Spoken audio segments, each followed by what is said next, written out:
நம் அன்னை மரியாள் அவர்கள் இயேசு கிறிஸ்துவை பெற்றெடுக்கும் பொழுது அவங்களுக்கு பிரசவ வலி வந்திருக்குமா வந்திருக்காதா அப்படின்றத பத்தி ஒரு வீடியோ நான் ஆல்ரெடி போட்டிருந்தேன். அந்த ஒரு வீடியோல பல பேர் பல கருத்துக்களை சொல்லியிருந்தாங்க. ஒரு முக்கியமான கேள்வியா திருவெளிப்பாடு 12ஆம் அதிகாரத்த ஒரு சில பேர் கோட் பண்ணி என்கிட்ட கேட்டிருந்தாங்க. அந்த திருவெளிப்பாடு 12ஆம் அதிகாரத்துல குறிப்பிடப்பட்டிருக்கக்கூடிய அந்த ஒரு பெண் அன்னை மரியாள் தான். அவங்க பேறுகால வேதனை அடைந்து கதறினார் அப்படின்னு சொல்லிட்டு திருவெளிப்பாடுல குறிப்பிடப்பட்டிருக்கே, அதற்கு என்ன அர்த்தம் அப்படின்னு கேட்டிருந்தாங்க. இங்கதான் நம்ம ரொம்ப நுணுக்கமா பார்க்க வேண்டியது இருக்கு.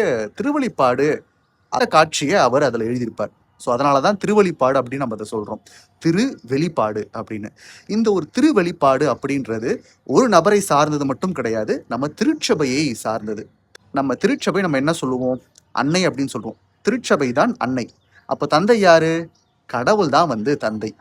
இங்க நம்ம அன்னை மரியாளை நம்ம தாயாம் திருச்சபை அப்படின்னு நம்ம ஏன் அழைக்கிறோம்னா, அவங்க மூலமா தான் நம்ம ஆண்டவர் இயேசு கிறிஸ்து மீட்பர் பிறந்தார். அப்போ திருச்சபையின் வழியாக தான் இது நடக்குது. ஸோ அந்த ஒரு குறிப்பிட்டப்பட்டிருக்கக்கூடிய அந்த ஒரு பெண், திருவெளிப்பாடுல வரக்கூடிய அந்த ஒரு பெண் அன்னை மரியாளை குறிக்கும், திருச்சபையை குறிக்கும், இஸ்ரேல் மக்களை குறிக்கும், ஆண்டவரால் தேர்ந்து கொள்ளப்பட்ட இஸ்ரேல் மக்களை குறிக்கும். பழைய இஸ்ரேல் மக்கள் இஸ்ரேல் மக்கள். புதிய இஸ்ரேல் மக்கள் யாரு? நம் அனைவரும் தான், நம்ம எல்லாருமே தான். அந்த 12 அப்போஸ்தலர்கள் வழியாக வழிவந்த கிறிஸ்தவர்கள் தான் புதிய இஸ்ரேல் மக்கள், புதிய தேர்ந்து கொள்ளப்பட்ட மக்கள். இப்போ மெஸ்ஸியாவினுடைய வருகைக்கு முன்னாடி இவங்க எவ்வளவு கஷ்டப்பட்டாங்க, அததான் அதுல சிம்பாலிக்கா குறிப்பிடப்பட்டு எழுதப்பட்டிருக்கும். இந்த ஒரு திருவெளிப்பாட நம்ம யோவானுக்கு கிடைக்குது.